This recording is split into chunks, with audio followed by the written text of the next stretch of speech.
Selim balapandarım, canım kuşakandarım. Tamaşalap Kokoşben Pikoş'tun kuanışların. Kollarımdı kıygerip, kuşağımdı kepkerip, yıkırıp oynayman, oyunga hiç duymayman. Gel balalar oynayık, çıkarıp kovalasayık, kulap kalsak жыламай, oyundu жалғастырайық. Сәлем балалар! Қош келдіңдер! Жалқау қоян. Баяғы өткен заманда орманда құрғақшылық болыпты. Жаз келсе де бір тамшы су жаңбыр жаумапты.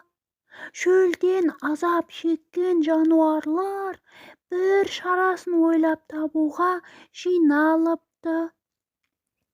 Сөйтіп араларындағы біреуінің ұсынысымен құдық қазуға бел буыпты. Барлық жануарлар, тіпті құстарға шейін күндіз түні еңбек етіп құдық қазуға кірісіпті.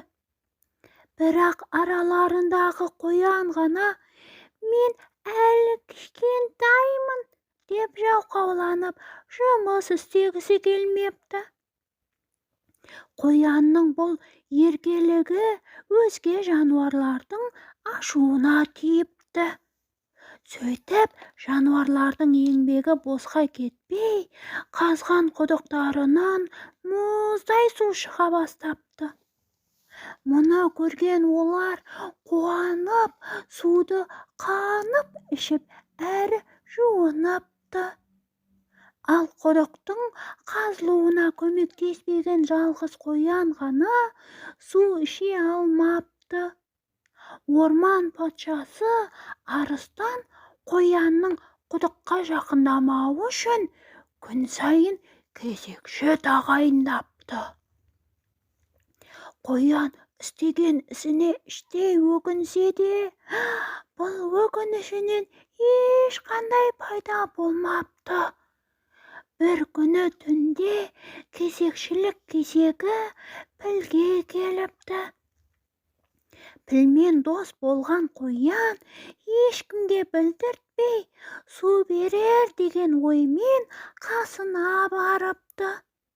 Сөйтсе піл ұйықтап жатыр екен. Қанша оятса да ұйқысынан тұрмапты. Болмаған соң құлағына барып айқайлапты. Ұйқысынан шошынып оянған піл құдықтың шетінде үйіліп тұрған үйіндіге соқтығысып, үйіндіні құдықтың ішіне құлатып алыпты. Осылайша құдық бітеліп қалыпты. Болған оқиғаға қатты қайғырған піл, мұның бәрі менің кесірім. Енді не ішеміз? Ертең жануарлар не дейді? Деп жылай бастапты. Қоян, досым, қайғырма, бір жолын табармыз. Екеуміз де осы құдықты қазатын болсақ, таң атқанша бітіріп қалармыз депті.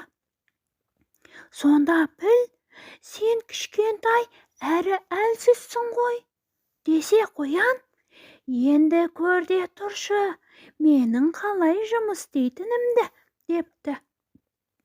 Шынында да қоян білегін сыбанып, іске кірісіп, таң атқанша пілмен бірге құдықты қазып тастапты.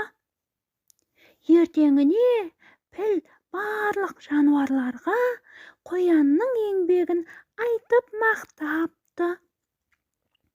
Барлығы шапалақ ұрып, құдықтан су ішуіне енді лайықты болғанын айтыпты. Қоян су ішкенімен қоймай, өзге жануарлармен қайта татуласқанына да қатты қуаныпты. Өзін орманның бір мүшесіндей бақытты сезініпті.